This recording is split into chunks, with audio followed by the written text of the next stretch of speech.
ഇനി നമുക്ക് തൃശ്ശൂരിലേക്ക് പോകാം. പ്രദീപ് ജോസഫ് വിവരങ്ങളുമായി നമ്മളോടൊപ്പം ഉണ്ട്. പ്രദീപ്, തൃശ്ശൂരിൽ എങ്ങനെയാണ് ആദ്യ മണിക്കൂറുകളിൽ വോട്ടെടുപ്പ് പുരോഗമിക്കുന്നത്? പ്രധാനപ്പെട്ട ആരൊക്കെ വോട്ട് രേഖപ്പെടുത്തിയിട്ടുണ്ട് ഇതിനകം? അത് സാമാന്യം നല്ല നിലയിൽ തന്നെ എല്ലാ പോളിംഗ് ബൂത്തുകളിലും പോളിംഗ് പുരോഗമിക്കുന്നു. രാവിലെ പോളിംഗ് തുടങ്ങിക്കഴിഞ്ഞപ്പോൾ 1-2 ഇടങ്ങളിൽ യന്ത്ര തകരാറും മറ്റുമുണ്ടായി. പക്ഷേ അതൊക്കെ പരിഹരിച്ചിട്ടുണ്ട്. അതേസമയം പോളിംഗിനിടെ വലക്കാവ് LP സ്കൂളിലെ പോളിംഗ് സ്റ്റേഷനിൽ തേനീച്ചകളുടെ ആക്രമണമുണ്ടായി. നിരവധി പേർക്ക് കുത്തേറ്റിട്ടുണ്ട്. വോട്ട് ചെയ്തതിനു ശേഷം മടങ്ങാൻ കാത്തുനിന്നവർക്ക് നേരെയാണ് ആക്രമണമുണ്ടായത്. ഏതാണ്ട് 10ഓളം ആളുകൾക്കാണ് പരിക്കേറ്റത്. ഇവരെ ആശുപത്രിയിൽ പ്രവേശിപ്പിച്ചു. ആർക്കും ഗുരുതരമായ സാഹചര്യം ഒന്നും തന്നെയില്ല.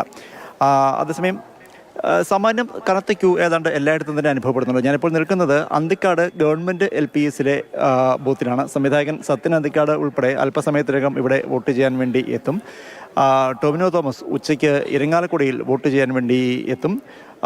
മന്ത്രി ബിന്ദു ഉൾപ്പെടെയുള്ളവർ വോട്ട് ചെയ്ത് മടങ്ങിയിട്ടുണ്ട്.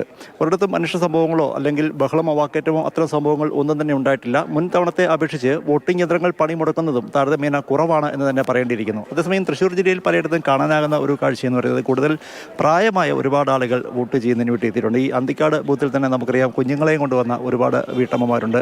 പ്രായമായ ഒരുപാട് പേര് ഊന്നുവടിയുടെയൊക്കെ സഹായത്തോടു കൂടിയും ഓട്ടോറിക്ഷയിലുമൊക്കെ ആയിട്ട് വന്ന് വോട്ട് ചെയ്യുന്നുണ്ട്. അതുകൊണ്ട് തന്നെയാവണം സാമാന്യം നല്ല തിരക്ക് അനുഭവപ്പെടുന്നു. അതിൻ്റെ ഒരു ക്യൂ ആണ് നമുക്ക് ദൃശ്യങ്ങളിൽ കാണാൻ സാധിക്കുന്നത്. കാലാവസ്ഥ അനുകൂലമാണ്.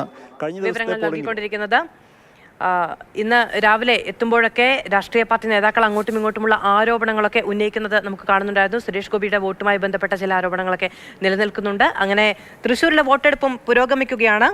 തൃശ്ശൂരിലൊരു കണക്ക് നമ്മൾ പരിശോധിക്കുകയാണെങ്കിൽ കഴിഞ്ഞ തവണ ഉണ്ടായിരുന്ന 86 ഗ്രാമപഞ്ചായത്തുകളിൽ LDFന് 69ഉം UDFന് 16ഉമാണ്. ബ്ലോക്ക് പഞ്ചായത്തിൽ LDFന് ആകെയുള്ള 16-ൽ LDFന് 13ഉം UDFന് 3ഉമാണ്. ജില്ലാ പഞ്ചായത്ത് LDFനാണ്. നഗരസഭകളിൽ 7-ൽ 5ഉം LDF ആണ്. കോർപ്പറേഷൻ LDFനാണ്. ഇങ്ങനെ ഇടത് തേരോട്ടമുള്ള ഇടമാണ്. അവിടെ കൂടുതൽ ഇടങ്ങളിലേക്ക് സ്വന്തം മേൽക്കൈ വ്യാപിപ്പിക്കാനുള്ള മത്സരത്തിലാണ് UDFും അതിനോടൊപ്പം തന്നെ BJPയും. അവർക്ക് തൃശ്ശൂർ ഒരു MP ഉണ്ടായതിനു ശേഷമുള്ള ആദ്യ തെരഞ്ഞെടുപ്പ് എന്ന നിലയ്ക്ക്, ആദ്യ തദ്ദേശ തെരഞ്ഞെടുപ്പ് എന്ന നിലയ്ക്ക് ഇത്തവണ കൂടുതൽ പ്രഭാവം കൈവരിക്കാൻ കഴിയുമെന്നുള്ളതാണ് BJPയുടെ ഒരു ആത്മവിശ്വാസം എന്ന് പറയുന്നത്.